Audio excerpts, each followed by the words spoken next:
বিনোদটোলা গ্রামে এটা কি হয়ে গেল? হ্যাঁ বন্ধুরা, আজকে দেখতে পাচ্ছ বিনোদটোলা গ্রামে সবাই জলের মধ্যে কেন ডুবি কাটছে, আর তোমাদেরকে বলবো এরা কেন জলে নেমেছে। তো আমি আজকে চলে এসেছিলাম বিনোদটোলা গ্রামে, আর এই গ্রামে এসে দেখলাম এত পরিমাণের লোক কিন্তু দাঁড়িয়ে আছে এবং অনেকেই কিন্তু জলের মধ্যে ডুবি কেটে কি খোঁজার চেষ্টা করছে।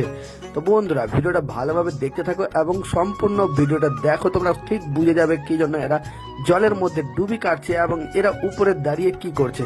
তো দেখতেই পাচ্ছ অনেকটা ছেলে পেলে দাঁড়িয়ে আছে, আর এই দাদারা ভাবছে যে এই ক্যামেরা নিয়ে কি করতে এসেছে এখানে। তাহলে কিন্তু আমি তাদেরকে বলেই দিলাম যে ভাই আমি একটা ভিডিও করছি, আর সবাই কিন্তু লজ্জা পেয়ে গেছে, আর সবাই কিন্তু এদিক ওদিক চলে গেল। যাই হোক, এই দাদাটাও বললো যে হ্যাঁ তুমি কিন্তু ভিডিও করো এবং আমি ভিডিওগুলো দেখি তোমাদের। তো যাই হোক, এবার তোমরা দেখতেই পাচ্ছ যে দুটো ছেলে কিন্তু জলের মধ্যে নেমে কিন্তু এরা ডুবি কাটছে বন্ধুরা। আর এই ভাইটা কিন্তু আমাকে চিনে নিয়েছে যে আমি একটা ভিডিও তৈরি করি, আর সবাই কিন্তু দেখে এরা। তো যাই হোক, এরা কিন্তু আমার ফলোয়ার্স বের হয়েই গেল। আর তোমাদেরকে যেটা বলছিলাম যে এই জায়গাটা হচ্ছে বিনোদটোলা গ্রাম, আর এখানে রয়েছে একটা রক্ষাকালী মন্দির। তবে এই কালী মন্দিরটা দেখতে পাচ্ছ বন্যার ফলে কি হয়েছে, এখন কিন্তু লুকটা অনেকটাই খারাপ রয়েছে, তবে এটা কিন্তু অনেক জাগ্রত মন্দির। হ্যাঁ, তবে আজকে আমি তোমাদেরকে এই বিনোদটোলা গ্রামের ভিডিওটা শেয়ার করলাম।